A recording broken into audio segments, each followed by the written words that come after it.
Yep. All right. Yep. So today, show, Bev, what do you think about the title? The title itself is enough to gain your interest. Yes, it is.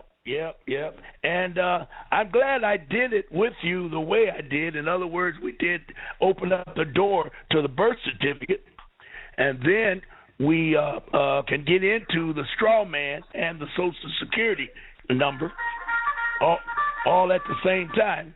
Okay. We can get started right away. Now, all right. I'm trying to. Yep. I got one thing to do here, and we're ready to roll. All righty. Yep. There we go. All right. So now let's get started on this thing. It's this is a humdinger, Bev.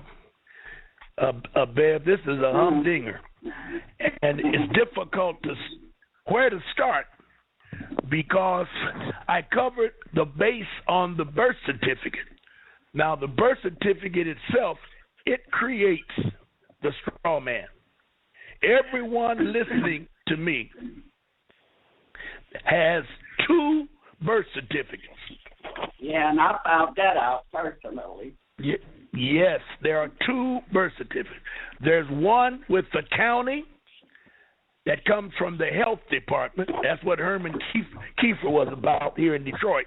Mm-hmm. And then there's another one from the State Department, and it's called the Department of Vital Statistics.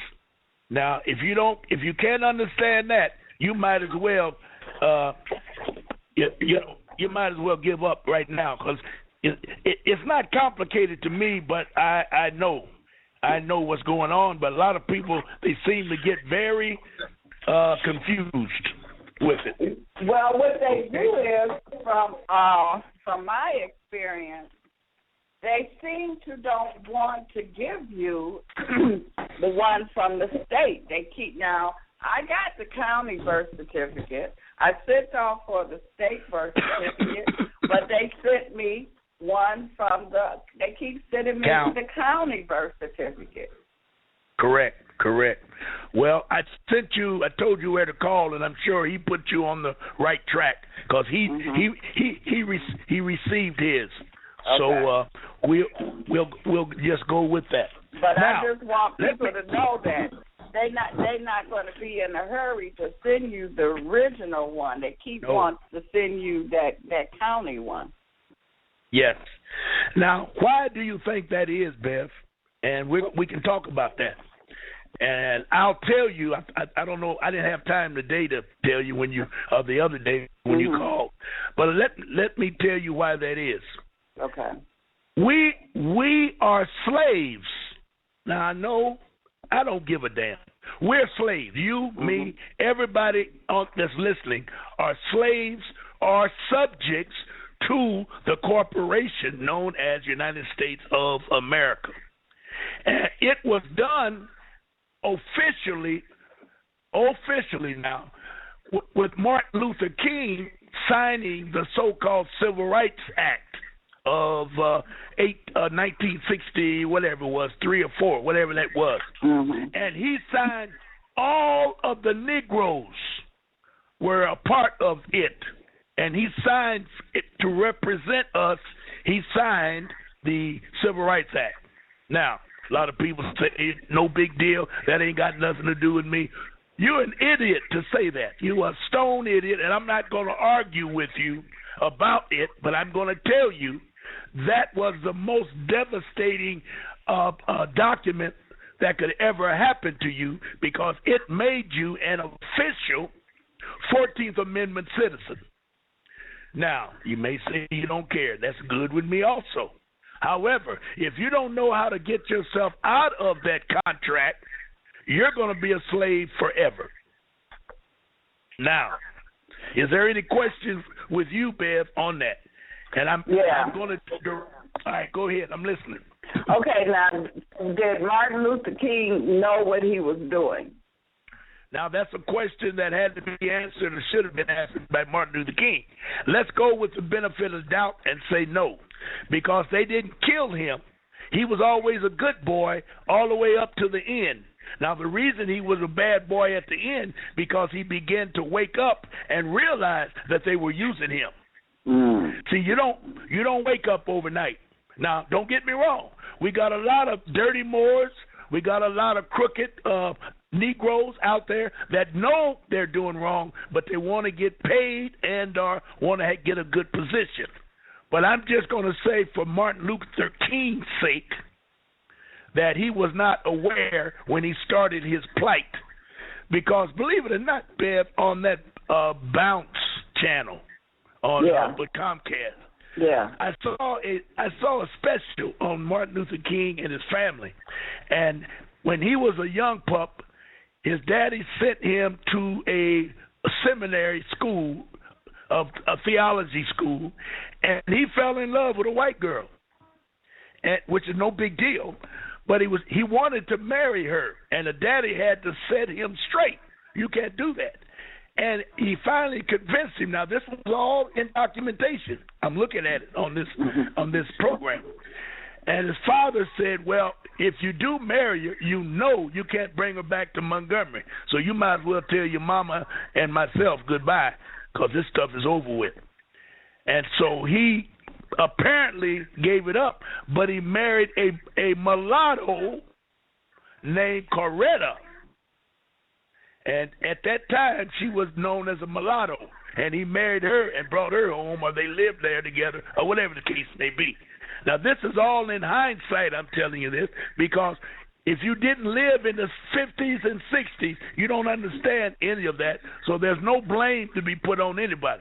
Because black folks was crazy as a Looney Tune in the late 40s, all 50s, and the 60s. I mean, across the board.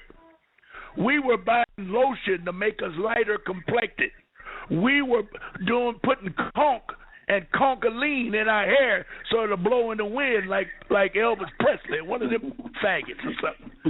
The whole black race was crazy. So let's not start talking about this, and this.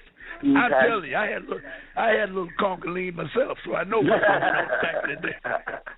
So I was just out to lunch like everybody else. So let's get with the real.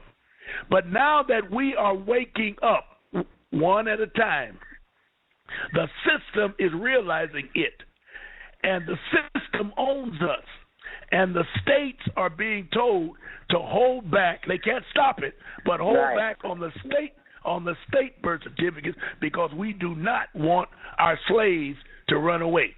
Right. That's why it's a process, and they have Negroes in positions that will hold back, but they don't know what they're doing. They don't even have it set up for themselves, so you know they ain't gonna set it up for you. Now before Martin Luther King made us a citizen, now the rest of the people, they were already citizens. He just made the people of color citizens, right?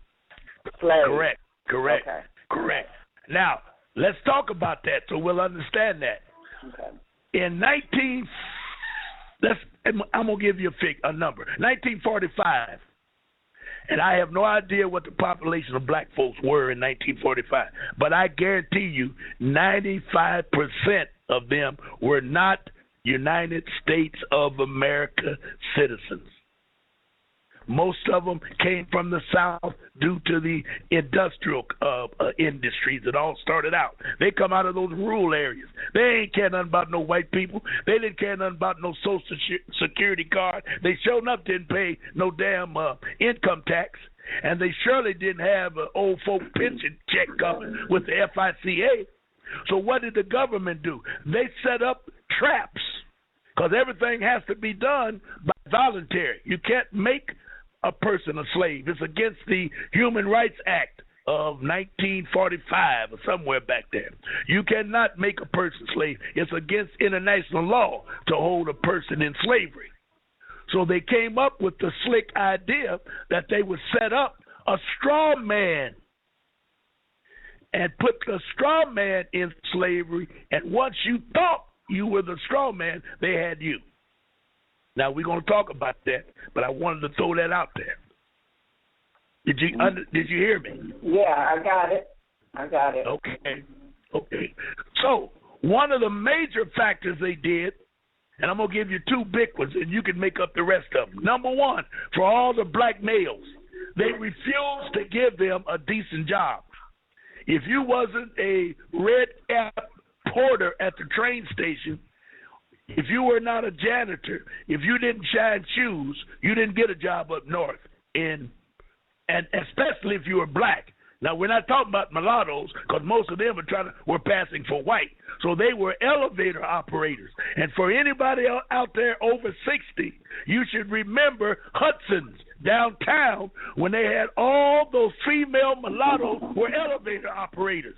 And they told you, don't get your black ass on this thing because I'm going to take these white people up first. And you backed up and let them whiteys on. I saw it, and I got on. I don't care about them picks. 1958, when I got up here in Detroit, I was not a rebel. I was an idiot. I challenged all of that. They would not let that elevator go up until all them white people got on there to go up. Now, I don't know if you remember that, Beverly, but I staked my life that happened, and I saw it with my own eyes. Now you want me to give away my age, huh? No, that's what I say. You don't say nothing. I got another one. I got another one for you. Downtown by Cunningham's and Kinsel's. I can't think of the streets, but I know one of them is Michigan Avenue, and the other one is Griswold, I think. They had a big bus terminal down there. And Grand River was one of the spokes. Detroit is laid out like a big wheel, and they got these major streets that go through it as if they were spokes. Gratiot, Michigan, Grand River, and stuff like that. Okay? These buses ran those main lines. Then they had the crosstown bus that took it from one end of the city to the other and crossed all of the lines. I just want to tell you this story. They had buses lined up for Grand River because most blackies stayed in that Grand River area. There were, the sign on the bus. They had Grand River, Grand Boulevard, Joy Road, Schaefer, 6 Mile, 5 Mile, all of that Finkel, that type of thing. When you went downtown to shop at Hudson's and had all that stuff, you were not allowed to ride only the bus that said Grand River, Oakman. Oakman was the furthest you were supposed to go out, so you didn't get on the other buses.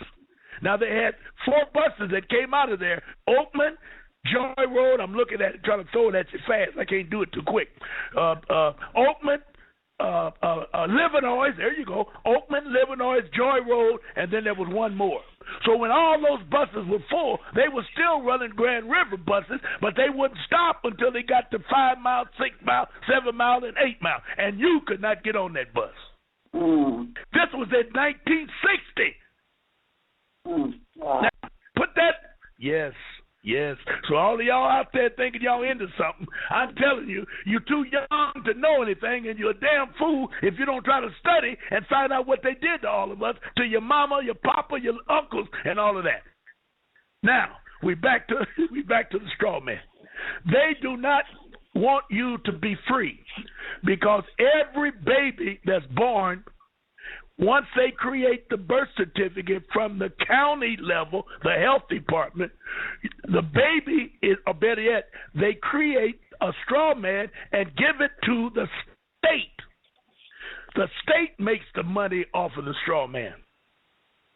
Because you are known as ward of the state, W-A-R-D. Look it up. Don't look at me like I'm crazy. Look it up. You're known as a ward of the state. Now, here we go with the straw man. You really don't know where. You could almost start anywhere.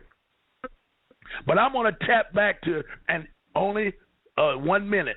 I'm going to tap on London, 1966, when they created that Sescue account. We done went through it. I'm not going to go through it again. But they created the Sescue account so that they could create the straw man was born out of the Sescue account because that account had the straw man's name on it. That transaction with the person. Now, tell us again, the Sescue account. What account is that? Tell us this briefly, right quick. Where was that? Is that where they did? They say you did? Yes, that's when they said that they was going to take all of your property and take it away from you, and you could not receive it back until you rose from the dead. Now, the dead was this transaction that went on in the delivery room when your mama signed you as a ward of the state, the applications which she registered you as a slave, and they accepted it and rewarded your mother with a certificate of birth known as birth certificate. There's no law that says you have to have a birth certificate, but since you don't know, and since they make it so difficult for you, you say you got to have it because you got to go to school and all that old crazy stuff. But you do not have to have a birth certificate. That's something that they set up in order to create the straw man.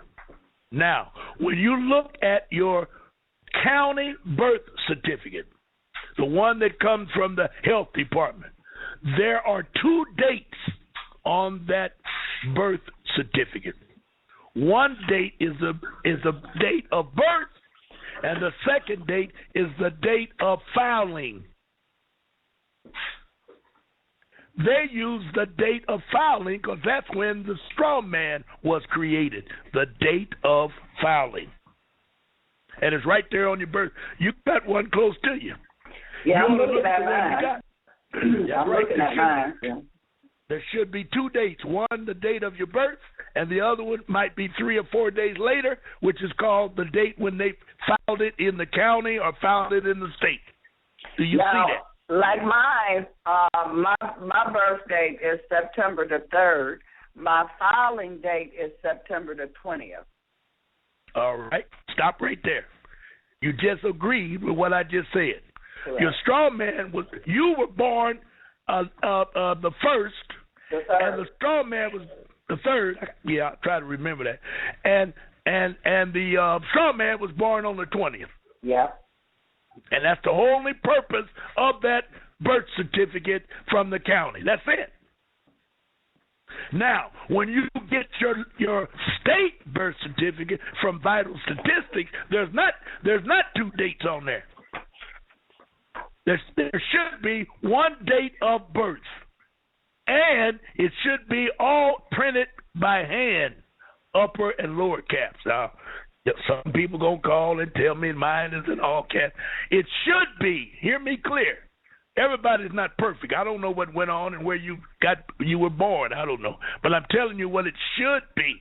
When you get it back from the state, it should be in long form. It should be on paper like a dollar bill. They got a name for it. Water colored paper, something like that. It should be in long form. And everything is printed in by hand. And that's the birth certificate.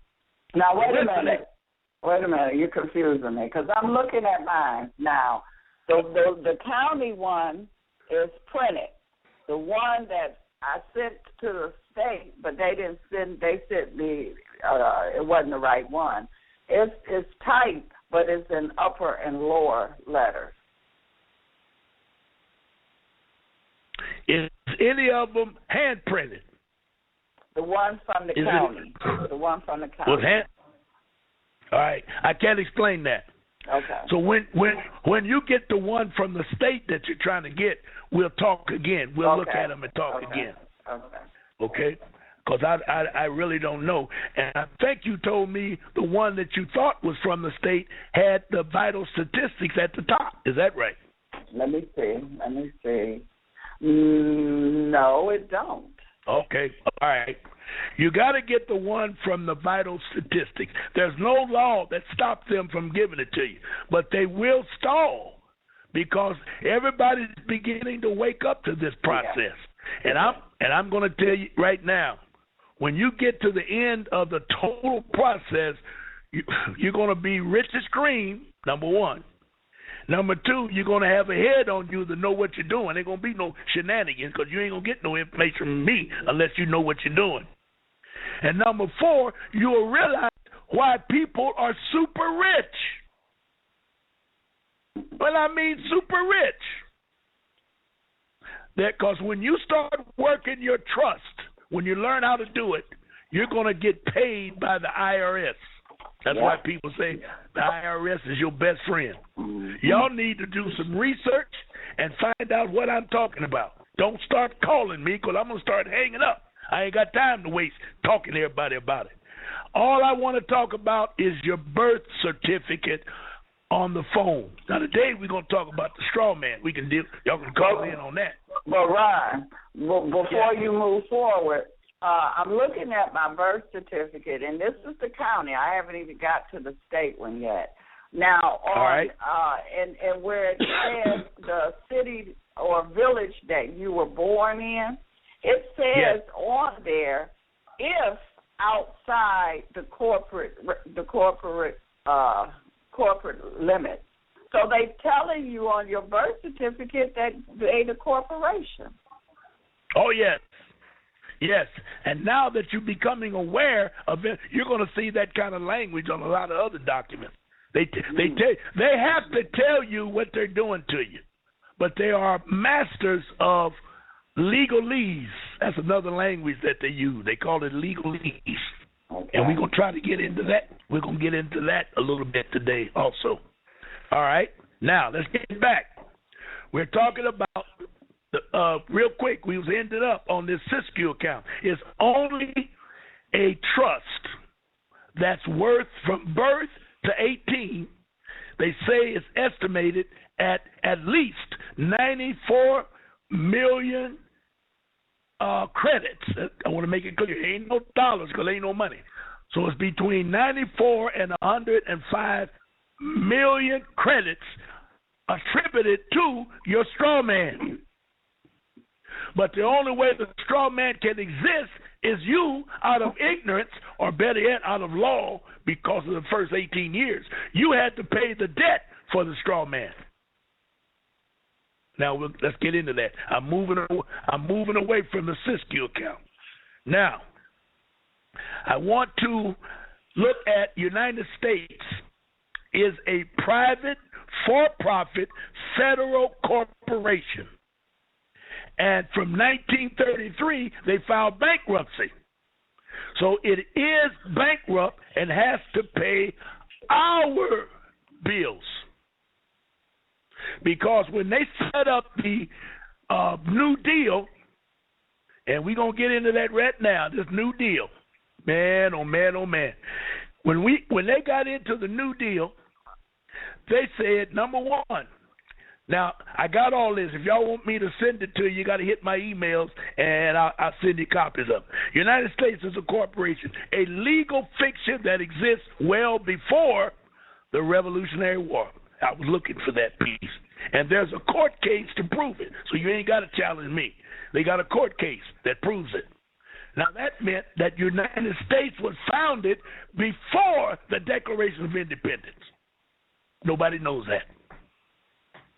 I told you last week that it was founded. You told us, Brian. Yeah, you did. It was founded back in 1590s and 16, because all of the 13 colonies were founded in 1600. And then they say the 13 colonies were the first United States. And it says it right here, and there's a case law that proves it. Now, United States Code, Title 28, Part 5, Chapter 172, Subsection A, Subchapter A, Subsection 3002. It means that the United States is a federal corporation.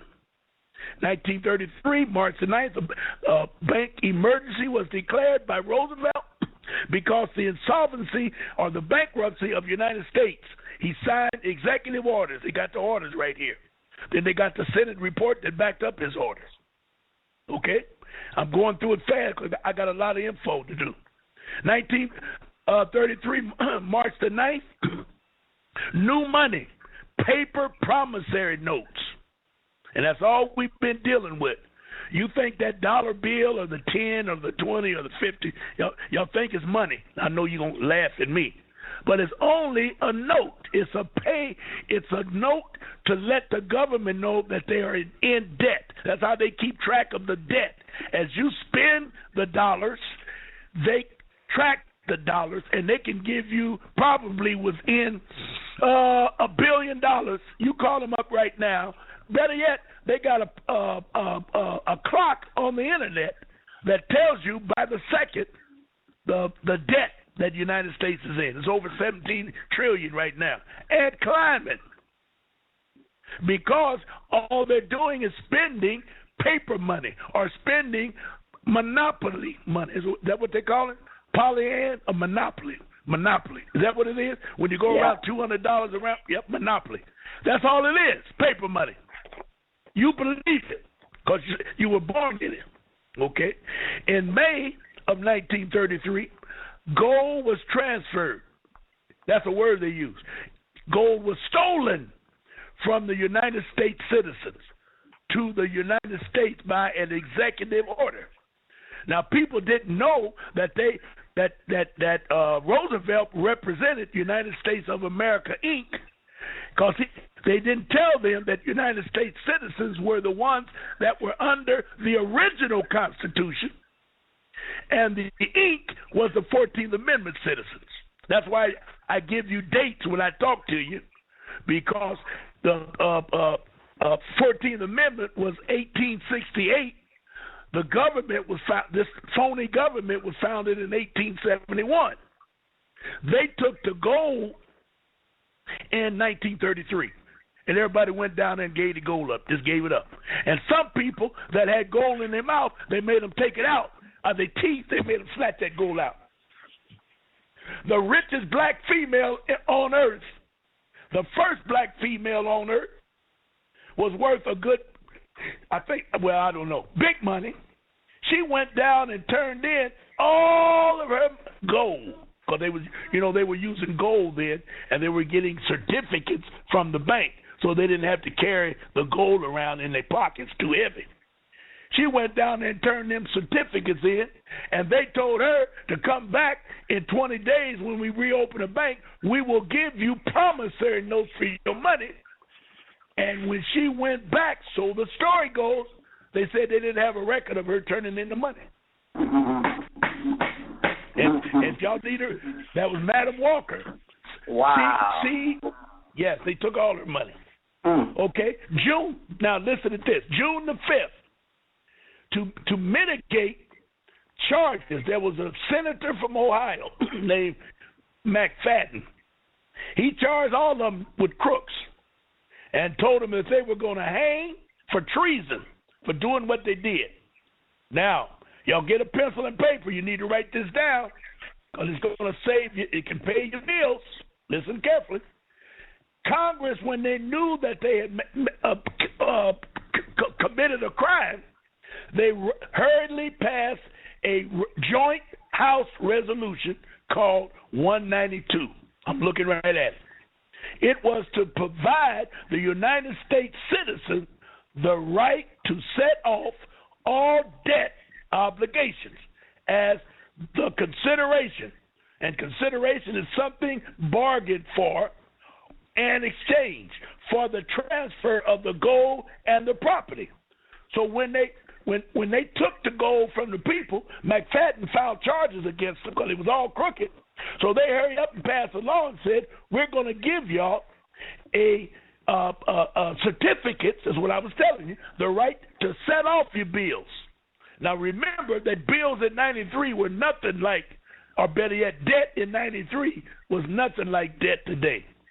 Because there wasn't no telephones, television, all that stuff, car notes, all that they didn't have. Most of the debt in 33 was agriculture debt, like a horse, a plow, a tractor, if they had that tractor, that type of thing. Okay? So, here's what you need to write down. For the transfer of the gold and property, it is against public property, public policy, which only applies to Congress, but we'll get back to that. It's against public policy to pay a debt. So Chapter 48 48 statute point 112 in the United States statutes at large is public law, applies to everyone else. So write down chapter 48, comma, 48 statute, period, 112. Look it up. And it says that they will pay your bills. In 1950, Congress declared bankruptcy and the reorganization. Secretary of Treasury appointed a receiver for bankruptcy and reorganized the whole plan. So wait a minute, this was the second bankruptcy, not the 33 was the bankruptcy, and then you said 50-something was another bankruptcy?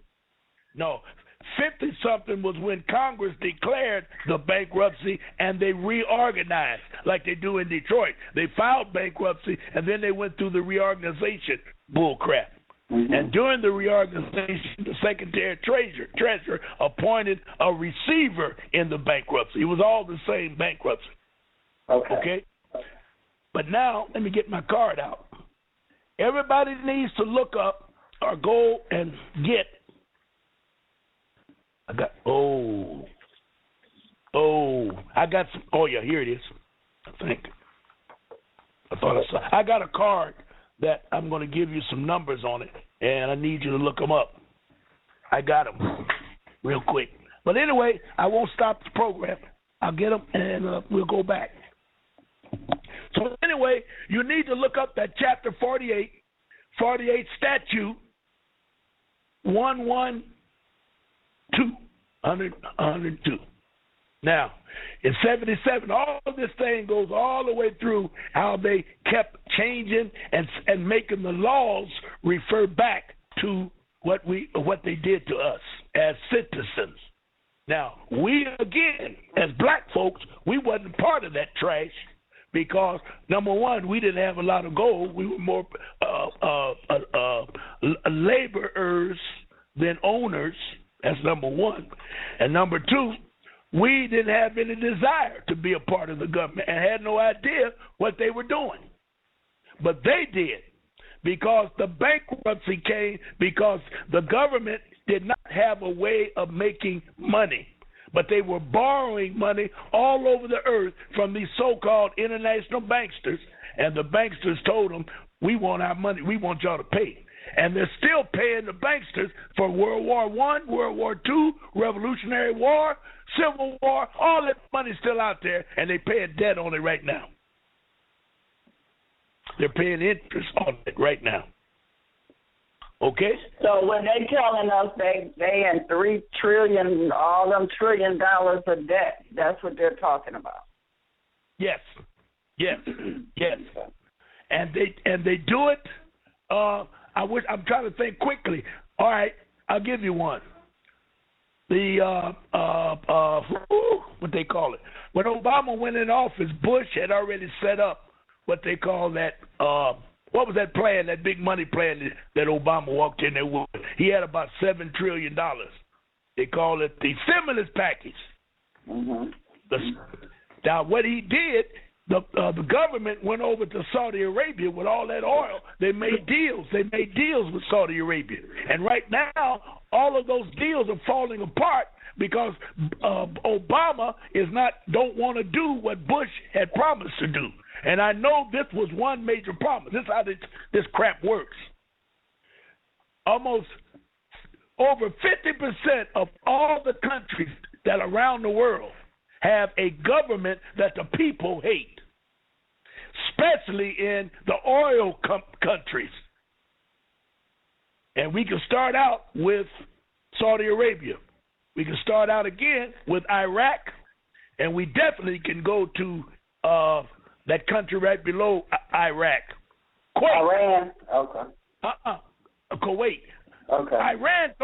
Iran told them don't even come over here because the people put that government in, and that's why he runs his mouth the way he do. And that's why they got the Ayatollah that United States ran out in 1955, ran him out, France took him, and they brought in the Shah of Iran, and they went in there and stole all the oil.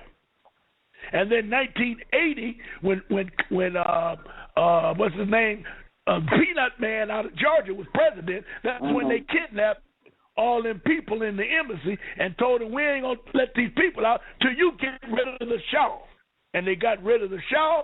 They let the people out, and Ayatollah Khomeini came back and set up the government. And then he appointed the governors and prime ministers that's in there now. That's why the United States don't like them. So is that why now Israel is trying to get over in Iran? Oh, boy. That's a whole nother can of worms. Okay. That's another can of worms. Because Iran has a right to have nuclear weapons, but Israel don't want them to have it. So they're pressuring the United States to make Iran stop, and it's a mess. They're putting Obama right on Front Street. That's why that damn Benjamin Netanyahu, that bastard, come in here and he's only talking to the Republicans. Right. And he's ignoring the president who is in office, which is a big no. But the Republicans tell him, damn Obama, he's an old nigga anyway, don't worry about it. We're going to do this and we're going to do that. That's what's going on. It's a mess. Now, let's get back. We don't want to get off this straw man. Okay. All right. Boy, my mind is clicking today. Yes, right. clicking. Woo! Okay, so I got a whole lot of stuff here I'm running across, and I'm just going to just reach and get it. I ain't going to be fooling around with it, trying to run it in order. Y'all just got to work with it. Now, I want everybody out there to go and get their personal check that have a checking account. I want you to just sit down while we're talking and take out a check. And we're going to come back to the check in a minute. But right now, I want you to get it, and I'm going to come back to the check. All right? That's important. Now, let's jump over here and deal with what we got going. That's Social Security, strawman government. All right? Are you free? I know what I missed. I missed it. That ain't what I want. Now, the straw man was created when you were born, and they named the straw man through ENSLEGIS, Igis Ligis. That's how I pronounce it. I can't call it. And it sounds like you, but it's not you. Now, they can only deal with fictitious entities. Since the government is fictitious, it's just like Casper the Friendly Ghost. He can only talk to ghosts. He can't talk to humans. He can only talk to other ghosts. Now, y'all might laugh or think I'm talking stupid, but this is corporate law. Corporations can only talk to corporations. Now, since they created this thing called United States of America, Inc., which is a corporation, they had to have subjects that were corporations. So they reached for and passed a law in 1868 that they had a 14th Amendment that said everybody in the United States are 14th Amendment citizens, which means you're not a constitutional citizen. You are 14th Amendment citizens. And they cannot amend a contract that they had nothing to do with. That's why they tell you any amendment past the 10th is unfounded, unlawful. And there's 26 amendments. And taxes is one of them. That's crap they made up. And they made it a statute, and you think it's law. You see what I'm saying? Well, with people paying, you're talking about income taxes or taxes just period, any kind of taxes? Taxes, period. Because remember, I told you there's no such thing as an Indian. And in their book, there's no such thing as an Indian, but they don't put it where you can find it. They didn't put it in Black Law's Dictionary. They put it in the Barron's Legal Dictionary, Barron. Now, with barons, it says the word Indian was a fictitious name that they just used because it was convenient with all the treaties they were writing. Now, if that's true, then in the Constitution, original Constitution, it said that Indians are not supposed to pay taxes. So now the question is, who were the Indians? Me and you, Bev. That's why they did that. You and I are the Indians. That's why they made us, they separated us. We were here all the time, but they had to fix it to make us think they did us a favor by bringing us over here. And you got niggas today that believe that. And you got agents that keep spousing that crap, such as Jesse Jackson, Al Sharpton. I ain't got to call them. You know what I'm talking about. All them Negro pundits, all them jackleg preachers, all of the so-called athletes and all these superstars and civil rights all-stars. That's all they talk about. When we came over on the ship, we didn't do this, do that. Oh, nigga, get out of here. I don't want to hear it. I was here when the ship came. I'm looking at that punk when he got off the ship. But they're not going to let you know that. They keep bringing up the Indian who was an idiot who was scalping people. And y'all believe that. And they was the one doing the scalping, from my knowledge. Yes.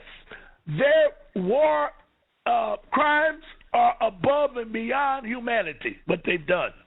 Not only then, now.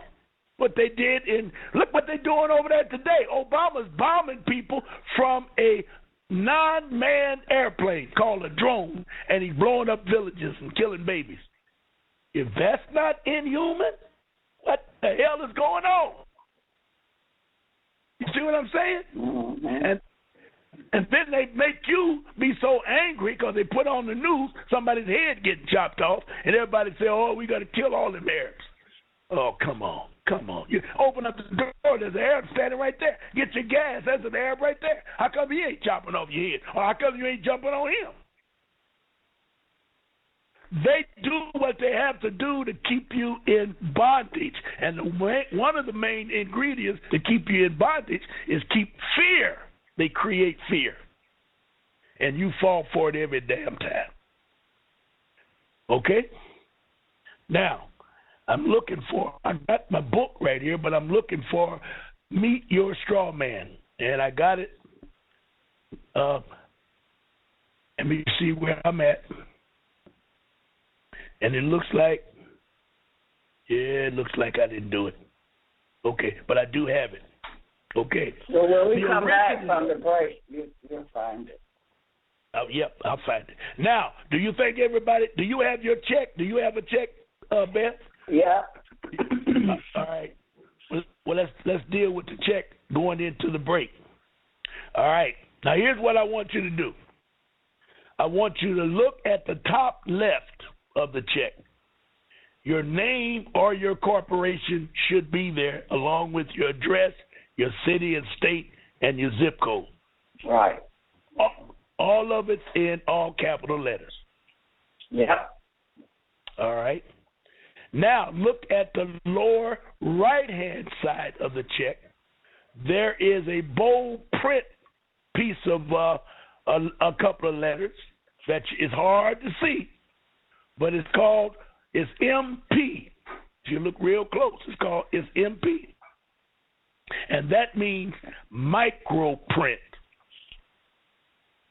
Mm-hmm. Now, this check belongs to your straw man.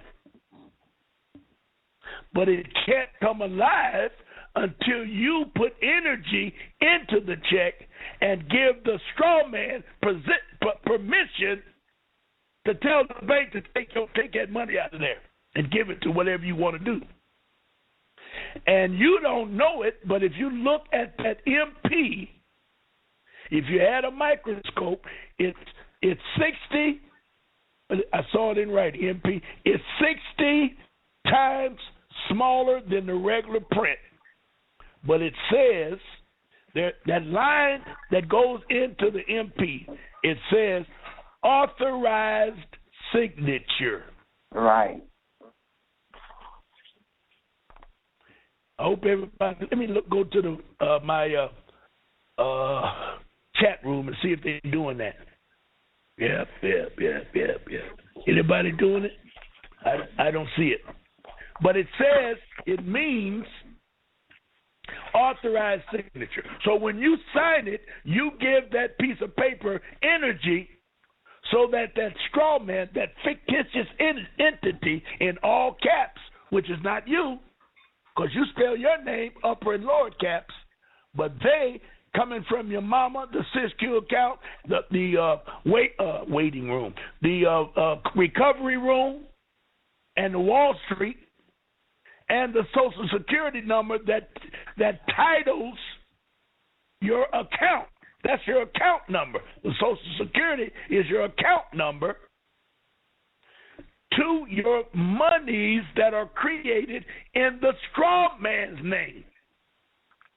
That's where the so-called 85 million to 95 million, 105, that's where that comes from. Because they flipped the instrument for 18 years and they sell it for profit. And if they sell it and it comes back, sell it and it comes back. And it goes out as a negotiable instrument and it comes back as a grant or a bond or interest paid on the negotiable instrument. And all of that is done. It goes out as a negotiable instrument and it comes back as a bond. Yes, and they keep it going.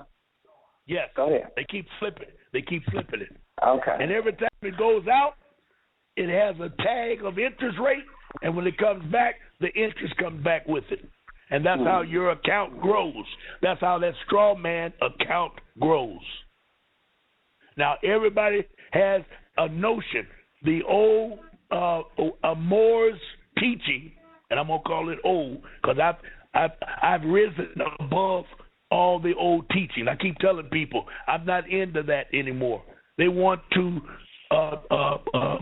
cancel the straw man. I say you don't want to do that, and I ain't gonna argue with you about it because you don't know what you're doing. Don't cancel it, because if you cancel it, two things is going to happen.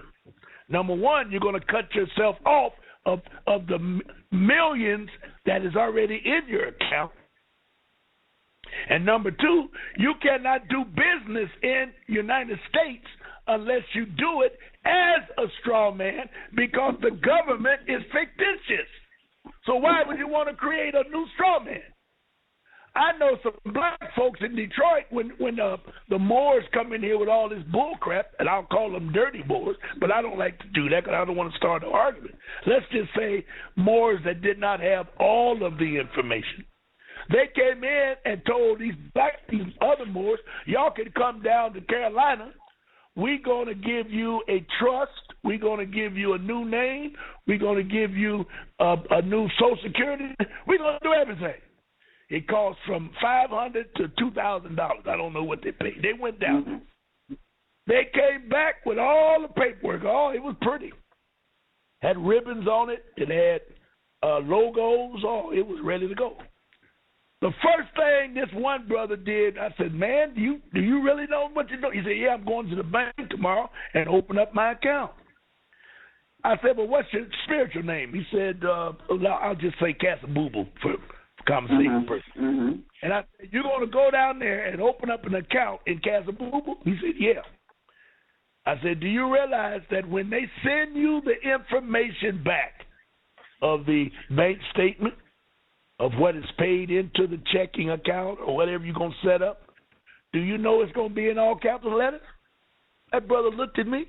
He said, no, it's in upper and lower caps. I said, no, it ain't. They cannot deal with you in upper and lower caps. The only way they can deal with you is in all caps. And most of those corporations, computers and typewriters, they got computers now, they only print in all caps. Yeah, a lot of people don't know that. Yeah, why not? Because that's the only way they can communicate. It makes sense. Yes, the only way they can communicate is through all caps. Now, I'm going to click this at you real quick. A traffic ticket, and we can come back to this after the break, but I'm going to run this on you real quick. After you accept something like a traffic ticket, you accept it for value and explain to the judge that you are the secured party and ask if the judge or anyone has a claim against you. They will always say no. Nobody who in that courtroom could have a claim against you.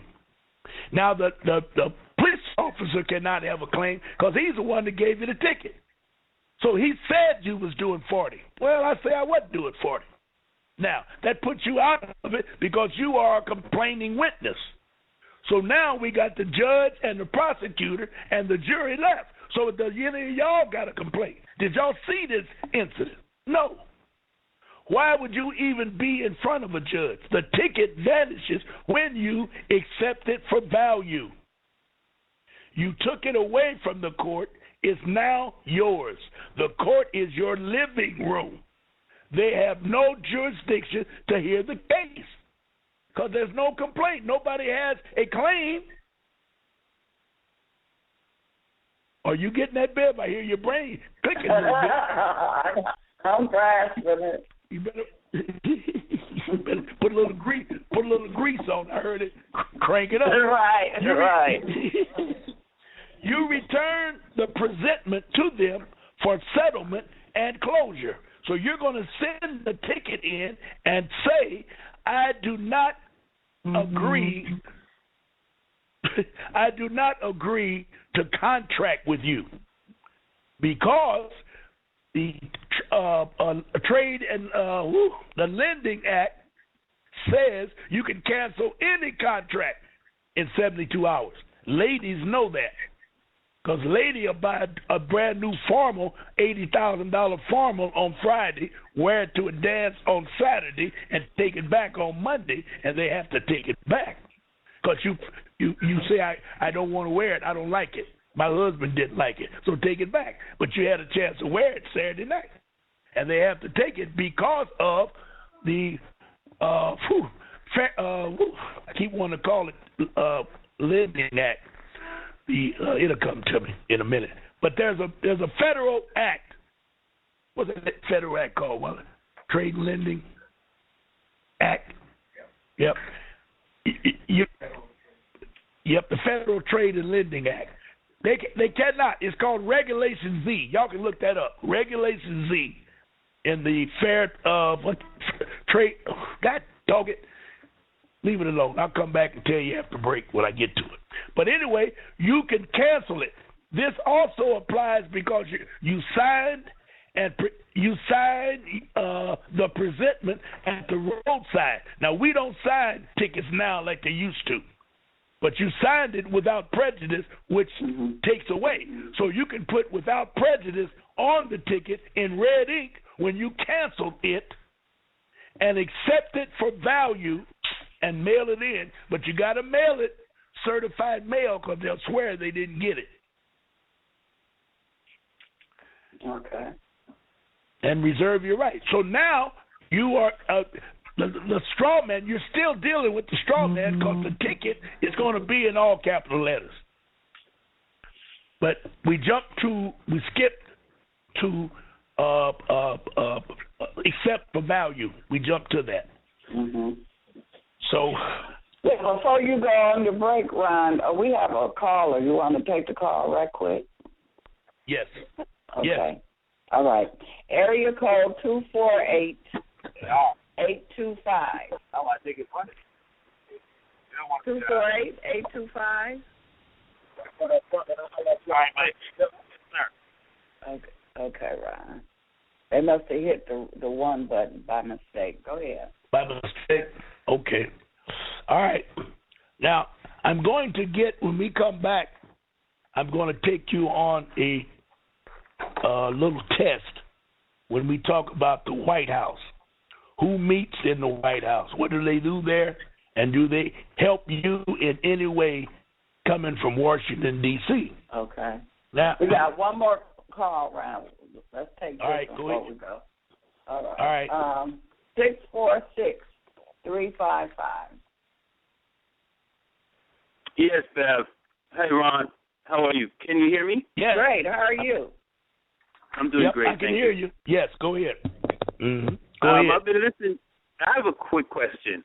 How does this information apply to non-citizens? Like if you were not born in this country, but you're here as a quote-unquote legal resident, green card, so forth. Well, first of all, I'm going to tell you, be very careful with the green card. Because if they don't like you and think you are trying to be a smart aleck, they will cancel your green card. I know that to be a fact. And you have to renew that green card every year. Am I correct? Hello? Well, actually, that is correct in a sense, depending on which one you have. Some are okay. do not have a expiration date on it. But if you travel with one that does not have an expiration date, they can clip it and force you to renew it when you come back. And I know this because that's what happened with me. Wow. Well, I know some Arabs here in Detroit that every year when they were supposed to, or whenever they were supposed to renew it, they had a date. So let's say December 31st, you must renew your card. So they would send it in December 1st so they wouldn't miss the deadline and it would not expire. Well, the government had a way, especially in Detroit with all the Arabs, never let it go to the expiration, always let it go beyond the expiration date. So they wouldn't get a new card until around February or March, only so they could keep them in line to let them know if we can find you doing anything we don't want, you won't get your card. So I would tell you, and I want you to hear me clear, I would say to you to be very, very, very, very careful in what you do. Now, I know you have a driver, I don't know you have, but you should have a driver's license. You ought to have, or you may have, a credit card. All of that's in all caps. Now, the question is, does the credit card people know you are a green card person? When you fill out the application, did you say I'm an alien or a non-citizen? If they don't know that, you can do whatever you want to do with them.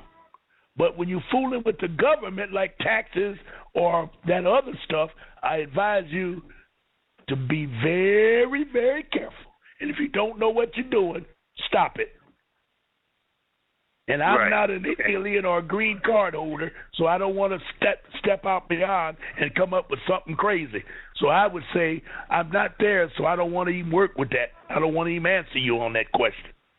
But whatever you do, be careful. Is that fair enough? I understand. Yes, absolutely. Do you also ascribe to birth certificate authentication procedure that say other Moors ascribe to? Yes, and that's what I'm in the process of doing right now. And my state that I was born in is the most racist state in the Union, which is Indiana. And they're giving me hell right now. They haven't refused me, but they're stalling. They are stalling. Now, people that live in Michigan, they've gotten all theirs back in a timely manner, and they went on and processed it further. Now, where were you born? Were you born what country? You don't have to say if you don't want to. Come from Jamaica. Yeah, from Jamaica. Well, you know, I was talking to another lady that has the same problem or situation. It's not a problem. And I don't know how you would deal with it coming, because your birth certificate, I don't know how you would get it authenticated.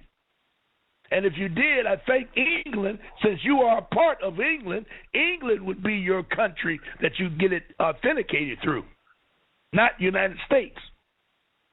Now, I don't know, but I'm just thinking, because you come out of Jamaica. Jamaica belongs to England. Am I right?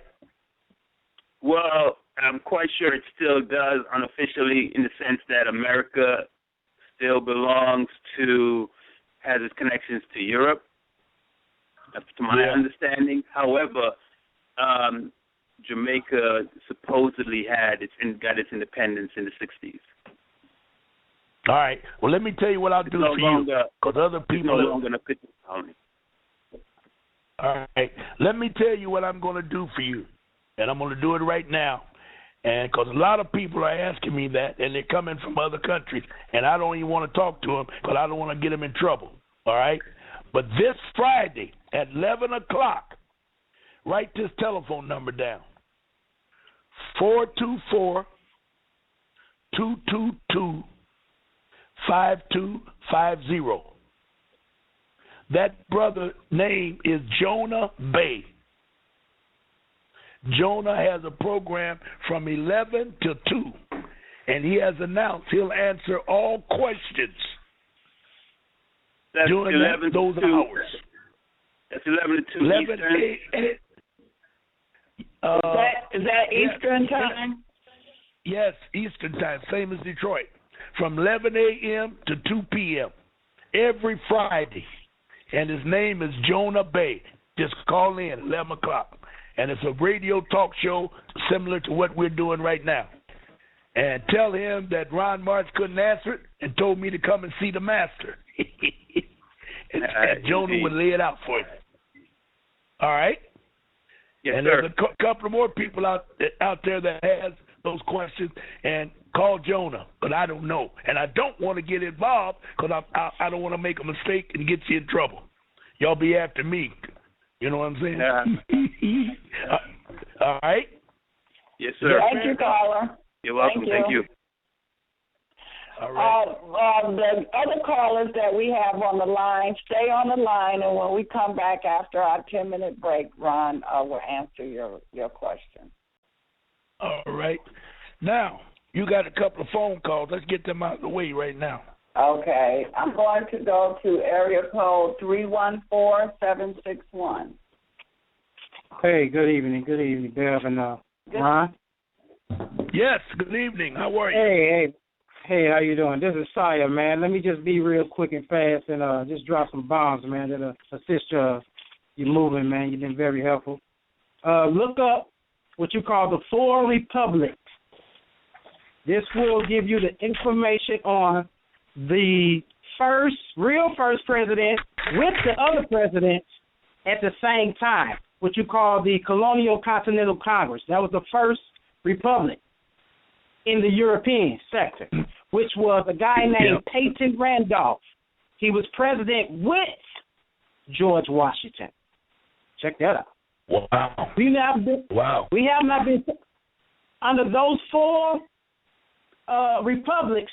There were several presidents at the same time, as much as even 7 presidents at one time. Mercy. How was that possible? You look it up for yourself. You have to look up for yourself. Okay. And that's what I'm putting out. And all right. the Pope, how they did that in 1933, while all that happened. Well, the Vatican went bankrupt. And they got a reparation under a treaty called the Lateran Treaty from Mussolini that they was funded. Whoa. It was equivalent to $100 million, and they bought the stock of 1933 that outbeat everybody else. That put the Vatican back on his feet. That's when they created a chattel to take those people who was not signed under that current chattel contract to get them up under that, to keep up to re-establish the 14th Amendment in a new contract. Wow. Under what you call a certificate chattel, birth certificate, a lot. All right. I'm going to look that up, but I know I got that information, but I haven't researched it. But I'll take a look at that and deal with it. All right? Thank you, caller. Thank you for that information. Yes. Yep. We have another caller, 586-604. Hey, peace. What's going on? Peace, Chaos. Hey, yes, Chaos. How are you? I'm good. I wanted to, what you got? give an answer to that last caller, not the last caller, but the caller before last, that asked a question about how to deal with being a non-citizen with a green card.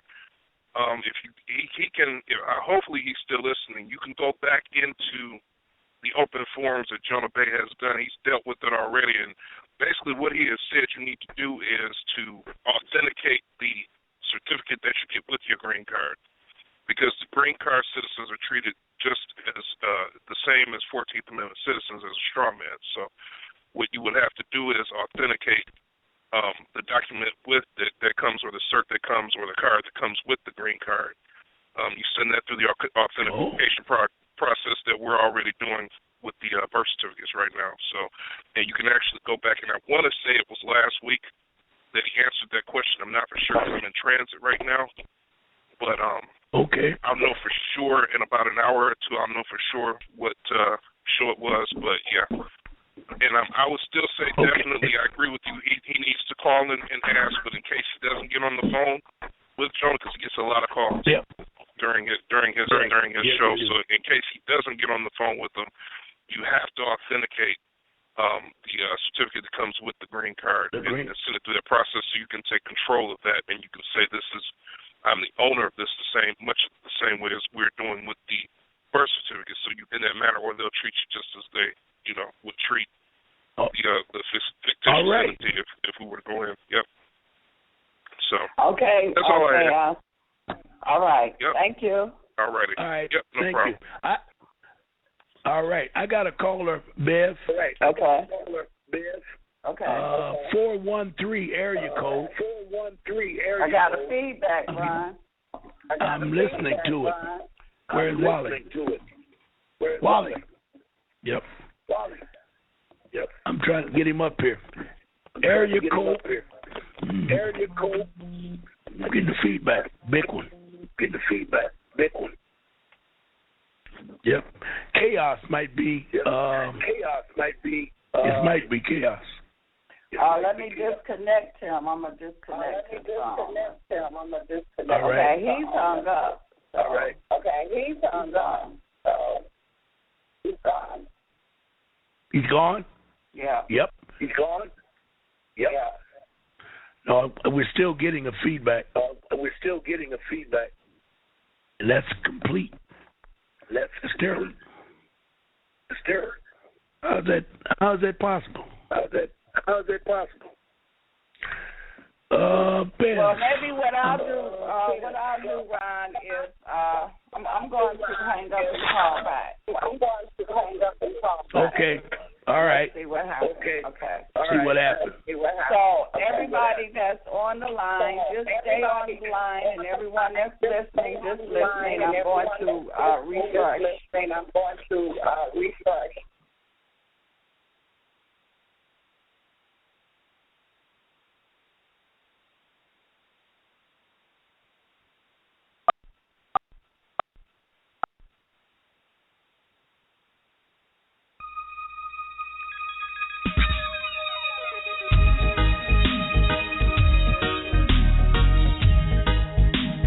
70 years in a Babylon.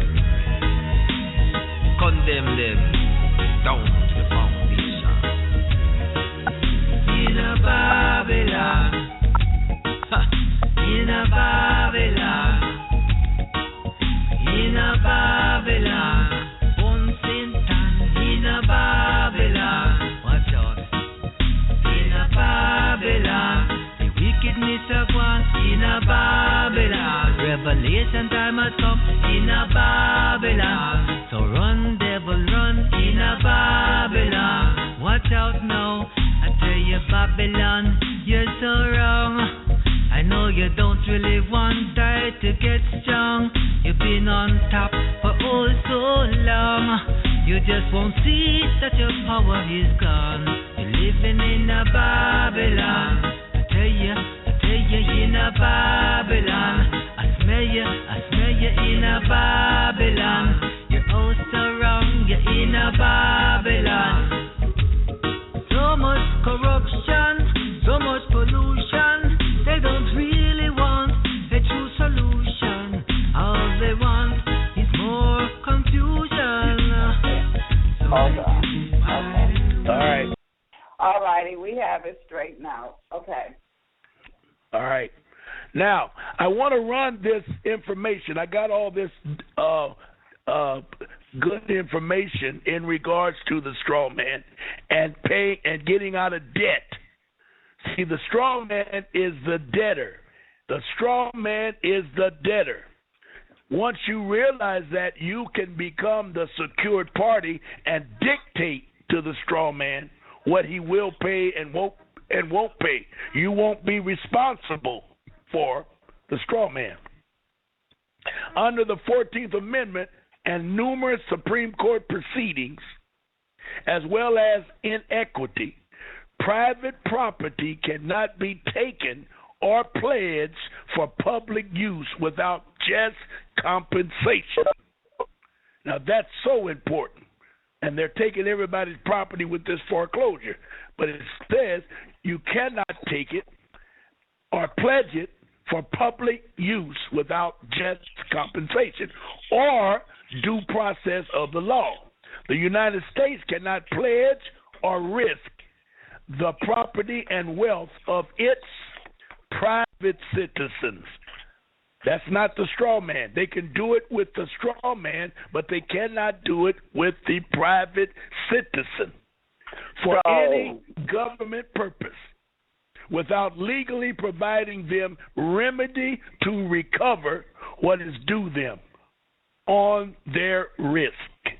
Courts have long ruled that to have one's property legally held as collateral or security for a debt, even when one still owns it and still has it, is to deprive him of it since it is at risk and could be lost for the debt at any time. This is heavy, y'all. This is what you really need to study and research. Y'all better be emailing me, and I can send you this information because I have. Now, where is that from? Where did you just read from? United States versus Russell, 13 Wall, W-A-L-L, case 623 and 627, 623 and 627. It's telling you that under the 14th Amendment, they cannot take your property without just compensation. Now, when they come in with a foreclosure, they can't take your property on a foreclosure because they don't give you just compensation. You lose the house, you lose the payments, you lose the promissory note. You lose 3 times when they come in and take your house, and they never compensate you for that. And it goes on to say the United States cannot pledge or risk the property and wealth of its private citizens. That's not the straw man. That's Ron March, upper and lower caps, upper and lower caps. For any government purpose, you cannot take Ron March's property for any government purpose without legally providing him remedy to recover what is due him on their risk. See, they come in with foreclosures in order. So when you stop making payments, they claim that you have violated or defaulted on the contract. But now it goes on to say that they're not allowed to even use your property as collateral. Courts have long ruled that to have one's property legally held as collateral or surety for a debt, even when one still owns it, I still own it and still has it because I'm still in it, is to deprive me of it since it is at risk and could be lost for the debt at any time. The United States Court said that the Constitution provides private property shall not be taken for public use without just compensation. Now, next paragraph is important. Sureties compelled to pay debt. The upper and lower man, if you don't know that you are a surety, you're only a surety if you don't know that there are 2 entities involved in Ron March. There's all caps and there's upper and lower caps. I am not responsible for all caps. That's their problem, not mine. But if I don't know it, I will automatically become the surety of all caps, and then I'm responsible for paying. Sureties compelled to pay debts for their principal have been deemed entitled to reimbursement. They're supposed to reimburse me even without a contractual promise.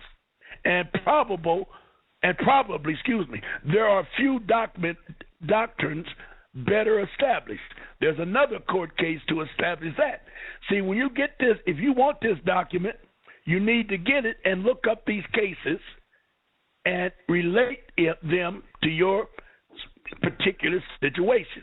Now, here comes the one I just read you before you came online, Bev, and it was called Title 31. I'm going to read it to you. United States Code, Title 31, Section 3123 states that the United States government has an obligation to pay dollar for dollar principal and interest in legal tender all debts occurred by the American people. You can't get any clearer than this. You want me to read it again, Beth? Yes, please. The United States Code, USC, Title 31, Section 3123, states that the United States government has an obligation to pay dollar for dollar principal and interest in legal tender all debts occurred by the American people.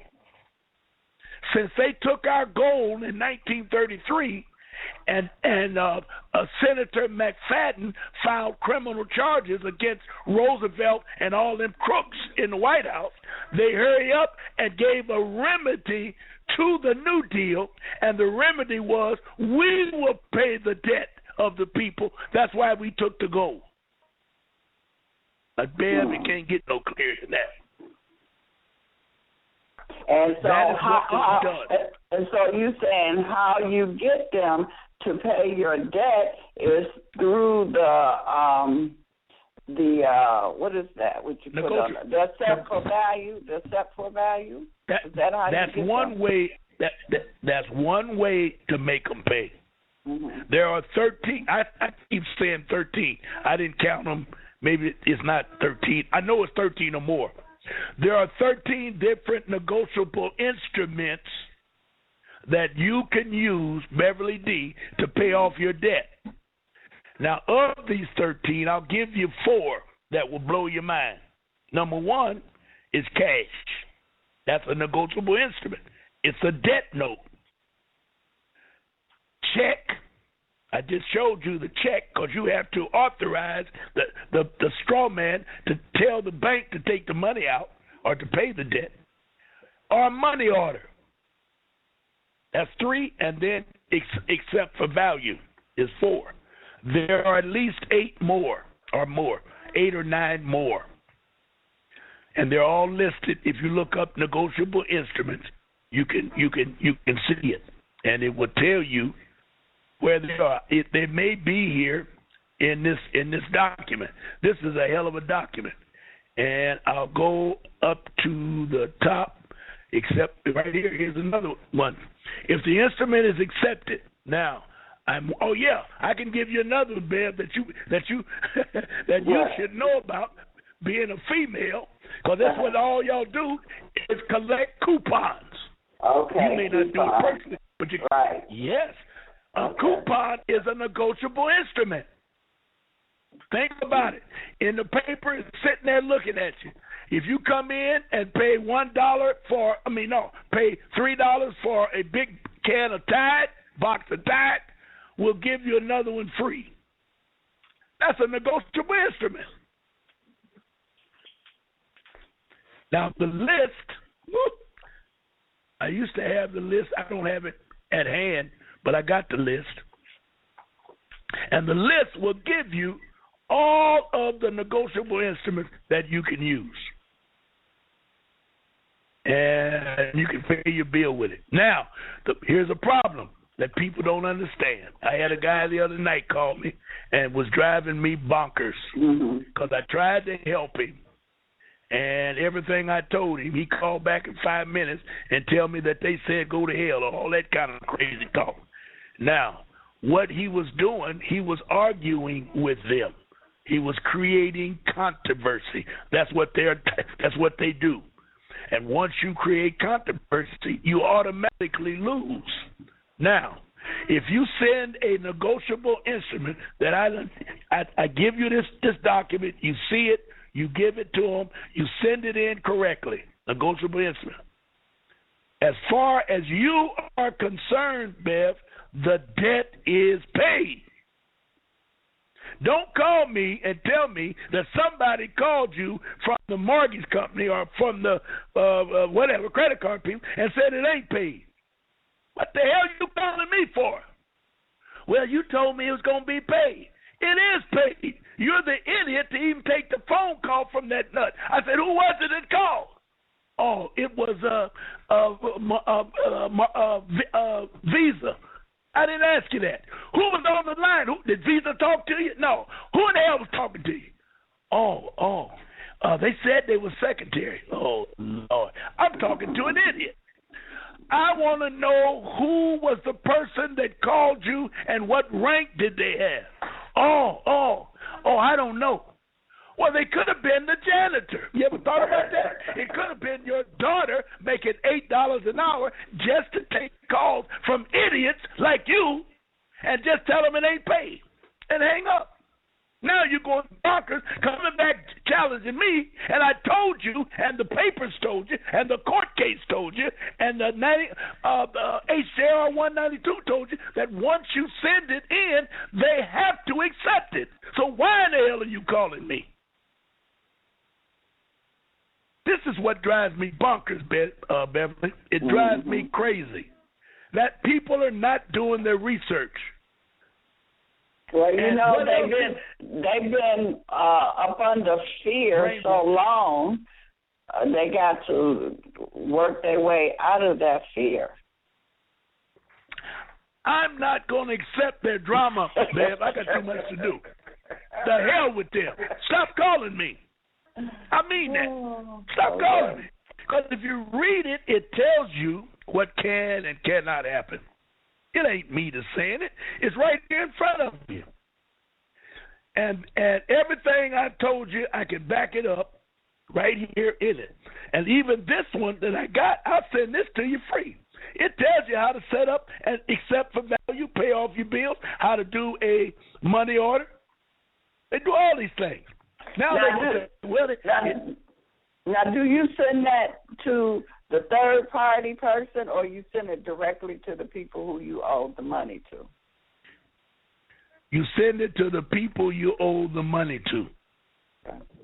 Because if you send it to the third party, I don't know who would be the third party. You tell me. The debt collectors. You know how they send the law office. You can send it. Okay. If they've already sent it to the debt collector, you can send it to the debt collector if you want to. It don't matter. But the bottom line is, you got the green card that somebody accepted that dollar or that dollar for dollar negotiable note that you sent. Somebody accepted it. That's all you need. And be prepared to go to court and tell the judge, I paid in full. Why am I down here? Now, if somebody say we don't accept it, now you can bring charges against. You say, what did you say? Well, we don't accept that. Oh, so you work for Sears and Roebuck, and you telling me in court, in front of the judge, that you're not going to accept my accept for value or my negotiable instrument. That's right. We ain't going to accept it. Good enough. That's all I want to hear. So do to me whatever you want to do, Judge. When I get through suing Sears and this idiot, I'll own the courthouse and Sears and Roebuck. Now, the judge going to have to stop that punk and say, wait a minute, you better go call the office and see if they want you to say these type of things down here in court, because you're under oath, Mr. March is under oath, and he's asking you these questions, and you telling him all this crazy stuff. Judge knows better. the judge may stop him and say, "Don't know, we ain't going there today." That type of thing. But no, out of your ignorance, you're going to say, "Well, Ron Marsh said it's supposed to work." And I'm not getting caught up in that trash. So stop calling me. If I give you information or someone give you information, try it. You can't lose because you owe anyway. So how can you lose? So if it don't work, do it again. Modify it. What difference does it make? Modify it. Because for a long time we were doing it and it wasn't working, and we found out that we had to put on the negotiable instruments paid to the order of United States Treasury. We failed to do it because they didn't give us that information. Now, why would you want to keep calling people back? If you don't want to do it, pay the bill. Don't call me. Pay it. Go pay your bill. Most people are trying to get out of something. Now, that's another thing that we need to talk about. You don't do this in order to be a super millionaire and or get out of child support or get out of a legitimate debt you owe. If you don't have the money is when you want to do these things, and you got to live every day. Now, telephone bill, insurance bill, a cable bill, those are not debts. You need to learn much more. I know people that are writing these off, but you need to learn much more on how to do it, because this is not a debt, because they will turn your crap off if you don't pay. I had a lady got my package and come talk to me, well, they keep calling me to pay. Who? Oh, my insurance company. They said they're going to cut me off. I almost fainted. I said, I thought you understood what to do. I said, I'm going to send you your money back and never, ever call me again. It's over with. I learned my lesson, and I know she learned hers. Stay away from me. Don't call. Don't even listen to my program. You're the biggest idiot in the world, so I'll leave it alone. You see what I'm saying? And when you do what I do, Bev, you get hung up in this kind of stuff. You get angry. I know I get upset, but you can't imagine how people do things without even thinking, you know? And then they call you as if you're supposed to give them the answer. I said, well, I can't give you the answer. This guy was trying to get a $50,000 SUV that he didn't pay for. He put when he told me he put $13,000 cash, no, $17,000 cash down on the car. I knew I was talking to an idiot. Ooh, $17,000 cash? $17,000 cash, and he paid close to $9,000 in payments, and they said they coming to take it because he still owed. It was a $50,000 car, so if you add it up, he still owed $6,000, $7,000, $8,000. I don't know. And they hadn't said anything to him about it because they knew they had got their money back triple. He wanted them to send him the title to the vehicle because he wanted to trade it in and get another one. I said, brother, you talking to the wrong person here. I said, I don't even want to talk to you no more about that. That sounds like a scam to me that you try to pull on them. You can't afford that kind of stuff. I know it from what you're telling me. But it ain't for me to say that, but I'm telling you that. Why don't you go buy an airplane since you think everything's going to work? Go get a Learjet or a helicopter if you think this is a game. See, this is a problem we have with our people.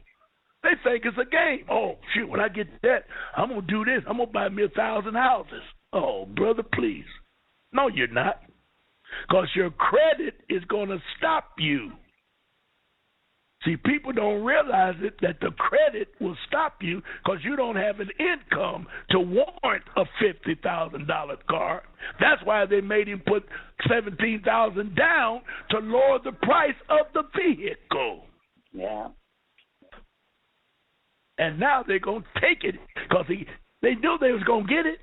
Yeah. Because he can't keep it up. Help me, somebody. Okay. Now, is there any question so far about the straw man? The straw man is a fictitious entity. It has no hands, no feet, no mouth, no lungs. It don't exist, only on paper. They tricked your mother, they tricked you, and they taught you that outside of what the teacher did. Now, the teacher whooped your knuckles when you was in the first grade and told you to go to the blackboard and write your name. You kept using them great big old letters. And she said, didn't I tell you that the rest of them is little? You keep forgetting. They cracked their knuckles. Now, why do we have two birth certificates? Because one, you say, is in the caps, and then the other one is in upper and lower case. Okay, that's simple. The one in upper and lower case is your real record of birth. That's the one that you want to capture. Okay. The other one is the birth of the straw man. That's why you have two dates on the county birth certificate. There's two dates. One when you were born, and the other when they created the straw man. The straw man has to have a date of birth too, doesn't it? Or you don't think so? Well, the straw man should look just like the same certificate that's handwritten. It should have the same information on it. It is, but number one, it's in all caps, and number two, it's got two dates. I keep saying that and act like you can't hear me. The one from the county has got two dates on it, two birth dates. Right. I understand that, but I'm trying to figure out. I know they use a lot of trickery. I'm trying to find out. Since they keep sending you, from my experiences, they keep sending me the upper and lower caps, and so I mean, is they saying that they can control that upper and lower person too, since they got you on file?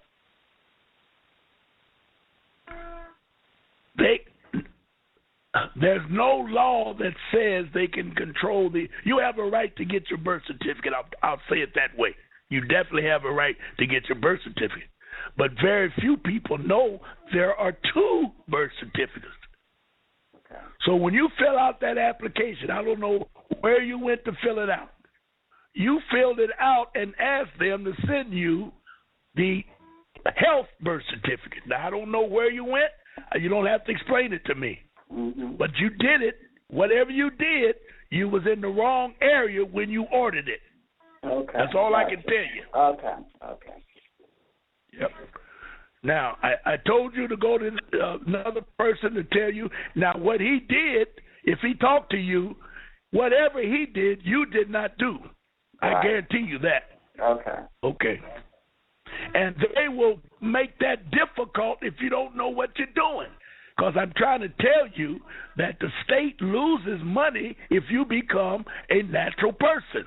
And they do not want you to destroy this good old United States, US of A, Inc., these racist pigs, white supremacists. They do not want you to destroy that. Even if you're over 18? Even if you're over 18. Because you a black nigger. They don't want you. Ain't got a right to be free. And if they don't have you as a slave, who's going to take your place? Because the government still wants their money. The bankers want their money. So if all black people, and I'm going to give you a scenario, get their birth certificates and do it right and get out of the system, I guarantee you that them white folks will be put pressure on to keep up the payments. And the payments of the debt. Keep paying the debt off. But more than likely, as we begin to wake up and free ourselves, the government is going to collapse because they can't get the money that they usually get. They're going to take your negotiable instruments out of the system so it can't flip anymore so that they can make money off of you. Gotcha.